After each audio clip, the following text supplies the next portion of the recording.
Bonjour à tous. Aujourd'hui pour notre Zoom, Anne-Laure Blanc. Bonjour madame. Bonjour.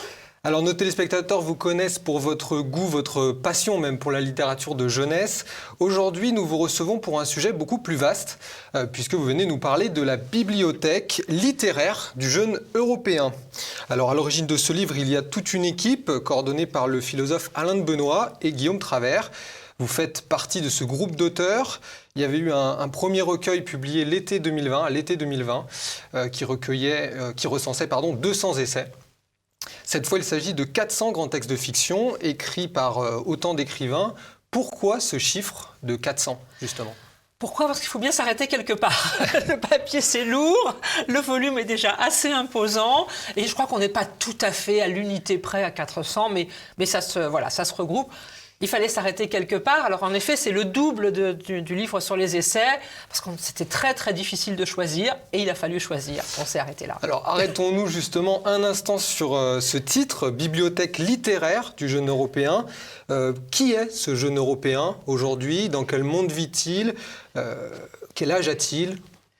En fait, il est jeune d'esprit, parce que le livre va s'adresser un petit peu à toutes les générations. Néanmoins, il est évident que les programmes de littérature française dans les études du collège et de lycée sont un petit peu réduits à la portion congrue, qu'on ne fait pas toujours des études littéraires, les jeunes d'aujourd'hui vont être attirés par les écrans, par les mangas, par le cinéma, par énormément d'autres artefacts culturels. Il faut quand même dire que tout n'est pas à jeter.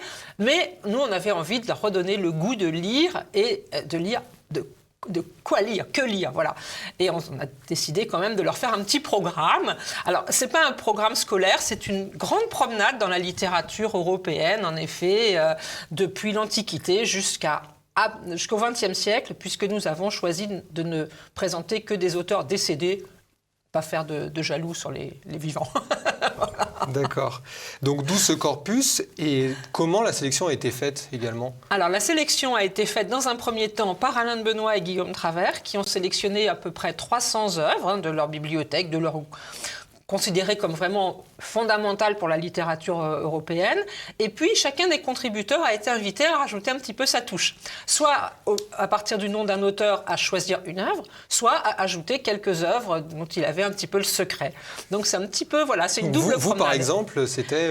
Alors, moi, j'ai ajouté Marguerite de Navarre avec l'Heptaméron, et puis j'ai ajouté l'histoire un texte de Ramu, qui est l'histoire du soldat, voilà. Qui est votre écrivain fétiche. Qui est un de mes écrivains fétiches, voilà. Donc cette bibliothèque recense des écrivains européens, donc évidemment comme vous venez de le dire, mais pas seulement. J'ai noté la présence de plusieurs auteurs américains, dont William Faulkner. Ce qui compte dans votre démarche, c'est moins effectivement le lien en fait avec une terre européenne que l'esprit européen. Oui, alors c'est quelques auteurs américains. Moi, je ne suis pas spécialiste du tout de littérature anglo-saxonne. J'espère ne pas dire de sottises. Ces auteurs américains sont toujours en lien avec l'Europe. Soit ils ont vécu en Europe, soit ils sont originaires d'Europe. Ils ont des liens privilégiés avec l'Europe. Et puis, c'est quand même intéressant de savoir un petit peu ce qui se passe de l'autre côté de l'Atlantique. Alors, c'est vrai que le livre est assez épais, il faut le dire. Il est d'un bloc. Les auteurs y sont présentés par ordre alphabétique. Pourquoi, par où ce jeune Européen doit commencer sa lecture finalement ? Bien un petit peu au hasard. Moi, je l'inviterais finalement à ouvrir le livre au hasard. C'est une promenade. Et puis à se demander, tiens, cet auteur, est-ce que je l'ai lu déjà ? Est-ce qu'il me dit quelque chose ? Est-ce que je le connais ? Et puis voilà, de se lancer un petit peu. Alors je précise que les livres sont aussi tous disponibles en français, facilement accessibles. C'était aussi un de nos critères de sélection, de ne pas aller choisir des écrivains tellement oubliés qu'on ne les trouvait plus qu'éventuellement sur les quais de Seine. Donc voilà, les livres sont disponibles. Après, ça va dépendre de sa culture, de ses goûts. Vous avez des livres d'aventure, des romans policiers, des romans de science-fiction, du théâtre, de la poésie. C'est un vaste choix, le plus éclectique possible. Et est-ce qu'il n'y a pas un risque qui serait de se perdre dans cet océan de références finalement ? Oh mais non, je pense pas. 400, c'est quand même pas énorme. On a le temps de les lire. Enfin, d'en lire certains, pas tous. Mais pourquoi ne pas avoir fait le choix de classer justement les ouvrages par thème ? Comme vous l'aviez fait, comme ça avait été fait pour le dernier recueil. Ah, je n'ai pas posé la question à Guillaume Travers. Je pense que c'est beaucoup plus simple en fait d'avoir un ordre alphabétique, parce que voilà. Donc on pioche en fait, c'est voilà. On pioche. Très bien. C'est un voyage. Rentrons au cœur du livre justement. On y trouve donc les grands classiques, mais aussi des auteurs plus confidentiels, notamment ceux écrivant dans une langue régionale. Pourquoi avoir fait ce choix d'insérer des auteurs de langues finalement qui sont plus tellement parlés aujourd'hui? Tous sont écrits en français, de toute façon aussi. On n'a pas de livre en VO. C'est toujours en VF. Mais je pense que c'est intéressant d'avoir l'avis de textes qui viennent de Bretagne, de Provence ou de pays. On a aussi beaucoup de textes de pays européens. On a toute l'Europe est passée de l'allemand, de l'anglais, du russe, du portugais, du danois. Je les ai listés, du suédois, du grec moderne. Voilà, donc on a un petit peu toutes les langues. Bon, c'est intéressant aussi d'avoir les différentes provinces françaises qui s'expriment. Et de se réapproprier finalement la culture, qu'elle soit locale ou à une échelle plus européenne. Tout à fait, tout à fait. Donc, plus surprenante aussi est la place accordée dans ce livre à la science-fiction. Est-ce que vous pensez finalement, comme d'ailleurs Michel Houellebecq par exemple, que la science-fiction est un genre important pour comprendre notre monde aujourd'hui? C'est toujours important, en effet, de voir quels ont été les visionnaires, un petit peu ceux qui ont imaginé des différents mondes, différents espaces dans lesquels se promènent leurs héros. Mais je dirais que la première œuvre de science-fiction, c'est l'Odyssée d'Homère. Donc à partir de là, presque exagéré en disant que toute œuvre littéraire est de la science-fiction. Non, je ris un peu. Mais je pense que c'est intéressant. Bon, il n'y a pas non plus que de la science-fiction. On a quelques ouvrages de science-fiction, comme on a du théâtre, comme on a de la poésie, etc. Mais je pense que ça fait partie des trésors littéraires quand les livres sont bien écrits. C'est toujours quand même la qualité du style avant tout qui a présidé au choix. Un livre mal écrit ou sans intérêt n'a évidemment pas sa place dans cet ouvrage. Alors, comment avez-vous, personnellement, en tant que contributrice, écrit certaines des fiches que vous avez apportées à ce livre? Quelle a été l'angle que vous avez choisi? Écoutez, de toute façon, nous avions déjà un canevas très précis, un nombre de signes très précis, et chacun, vous verrez dans le livre, on doit présenter l'auteur, résumer l'œuvre choisie et l'analyser.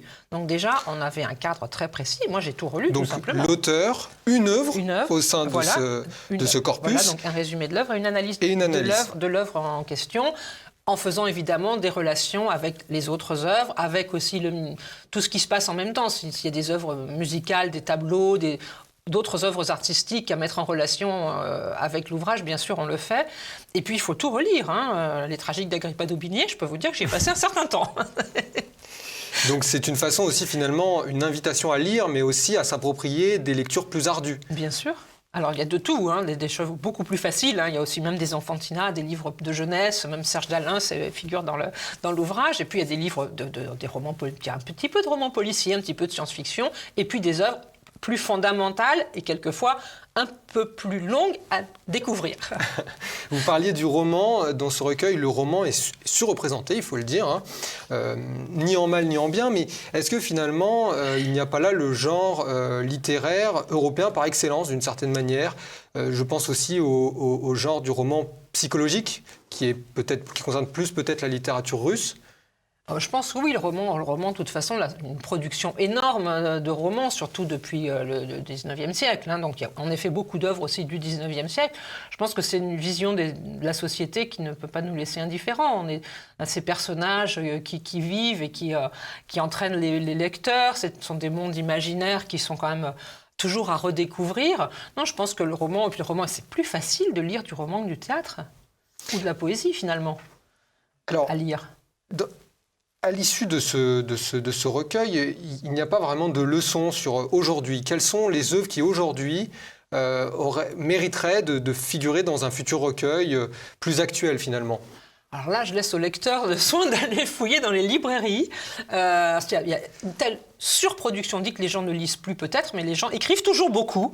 On n'a jamais publié autant qu'en ce moment. C'est plus facile de s'auto-éditer aussi. Finalement, on édite beaucoup, même si chaque auteur vend peu. Et il y a une telle surproduction que là, je serais bien incapable de donner quelques conseils que ce soit au lecteur. Je pense qu'il en a déjà beaucoup. Il y en a déjà. Voilà, nous, on s'est arrêté aux auteurs les plus célèbres ou un peu moins célèbres pour certains. Moi, j'en ai découvert quand même peut-être 60 ou 80 que je ne connaissais pas. Vous voyez, on a toujours des choses à apprendre. Et donc voilà, ces œuvres de fiction, c'est tout l'imaginaire européen. Alors lesquelles, justement, vous pourriez citer comme étant représentatifs de ce livre finalement? Parce que est-ce qu'on pourrait, comme ça, dessiner une colonne vertébrale finalement de la littérature du jeune européen, vraiment des classiques? Je pense que justement, c'est toujours la même chose. On part de ce qu'étaient autrefois des programmes scolaires. Il y a un fond le fond le plus classique possible, qui va des œuvres vraiment incontournables, et puis tout autour, eh bien, d'autres œuvres qu'on n'aurait peut-être pas eu l'idée d'aller lire et qu'on va découvrir. Donc je pense que c'est vraiment cette multitude de couleurs qui existe, cette palette extraordinaire de couleurs qui existe et qui font la richesse de la littérature européenne. Je ne sais pas, ouvrons le livre au hasard. La Mandragore de Evers, on a Les Pêcheurs d'Islande de Loti, on a Le Lotus bleu d'Hergé, un petit peu de bande dessinée. Messieurs les ronds de cuir de Courteline, si c'est pas classique, dites-moi quoi. Le Dernier des Mohicans, vous voyez, je tombe sur des livres de jeunesse. Perceval de Chrétien de Troyes, qui était au programme des lycéens autrefois, bien sûr, qu'il est peut-être encore. Mort à crédit de Céline, Le Roi sans divertissement de Giono, mais Les Faux monnayeurs de Gide aussi, et puis Histoire d'eau, et puis Le Jardin des Supplices de Mirbeau. C'est pas à mettre entre toutes les mains, quelquefois d'ailleurs. Assez érudit, c'est vrai. Non, mais même si certains parents ou grands-parents veulent le conseiller à des lycéens, qu'ils sachent aussi que certains livres ne sont pas forcément pour les adolescents. Alors, la chose aussi importante peut-être dans ce recueil, c'est de souligner le but idéologique finalement de cette entreprise qui vise, comme vous le disiez au début, à restaurer un certain cadre de référence qui manque peut-être aujourd'hui dans un monde où le jeune européen finalement est abreuvé de mangas, de bandes dessinées, mais aussi de cultures venues de l'ailleurs et qui sont présentées finalement comme pouvant très bien remplacer les cultures plus européennes ou les livres, les références plus européennes. Est-ce que c'était vraiment un but de cet ouvrage ? Je pense qu'il n'y a pas d'a priori idéologique dans les choix. Il n'y a pas de dogmatisme du tout. C'est vraiment la conscience de ce qui va importer dans la littérature. Et c'est vrai que certains jeunes contributeurs nous ont dit qu'ils ont découvert des auteurs et qui ont été pour eux vraiment des coups de hache. Enfin, ils ont pris vraiment dans la figure pour certains et se sont dit oui, mais vraiment ça, j'avais oublié je ne savais pas que ça existait. Donc c'est vraiment cet univers esthétique, ce rapport au style, ce rapport à la beauté qui est important, je pense, pour les jeunes lecteurs. C'est la transmission déjà. Bon, si vous voyez de l'idéologie dans la transmission, moi je veux bien, mais bon, c'est ce que faisaient tous nos professeurs, ce qu'ont fait tous les professeurs, ce qu'ils font encore, parce que je pense qu'il y a vraiment encore beaucoup de professeurs qui font lire les élèves. On ne va pas être dans le négatif tout le temps, mais je pense que ça peut aider d'ailleurs certains professeurs à se remettre un peu au goût du jour. Mais voilà, ce ne sont pas seulement les auteurs au programme, c'est aussi tout ce qui fait notre patrimoine. Donc on va essayer au mieux de le transmettre. Alors néanmoins, on pourrait quand même accuser la sélection d'un biais idéologique. On discerne en fait dans cet ouvrage une tentative de réhabiliter certains écrivains critiqués. Est-ce qu'il faut finalement distinguer l'œuvre de l'écrivain ? Alors déjà, oui, bien sûr. Bon, déjà, ensuite, on s'est refusé à remettre des auteurs en enfer. L'enfer en littérature, c'était ce qu'on mettait de côté, ce qu'on interdisait de lire, etc. C'est quand même pas forcément un grand goût de liberté. On a fait un choix selon la qualité des œuvres. Et donc, ça permet, je pense que quand même les auteurs du XXe siècle, on peut peut-être passer un petit peu maintenant sur les aléas historiques de leur existence terrestre et revenir à l'œuvre. C'est pas d'ailleurs les œuvres qui ont été choisies sont des œuvres vraiment littéraires. Ce sont pas des œuvres de polémique, ce sont pas des ouvrages politiques. Ce sont des œuvres de littérature. Distinguer l'œuvre de l'auteur et aussi avoir un rapport dépassionné finalement à cette culture qui reste importante aujourd'hui d'étudier. Oui, tout simplement. Ouais. Oui, tout simplement. C'est pas... Je veux dire, de ce côté-là, il suffisait d'ouvrir large. On a ouvert le spectre, on a ouvert large. On ne s'est pas autorisé à refermer. Ça aurait été négatif. Eh bien, écoutez, pour en tout cas clore cet entretien, la Bibliothèque littéraire du jeune Européen, un moyen de lutter contre le déracinement de notre imaginaire. Tout à fait. En vente sur notre site TV Liberté. Merci Anne-Laure Blanc d'être venue nous présenter cet ouvrage publié aux éditions du Rocher. À bientôt sur TV Liberté. Merci beaucoup.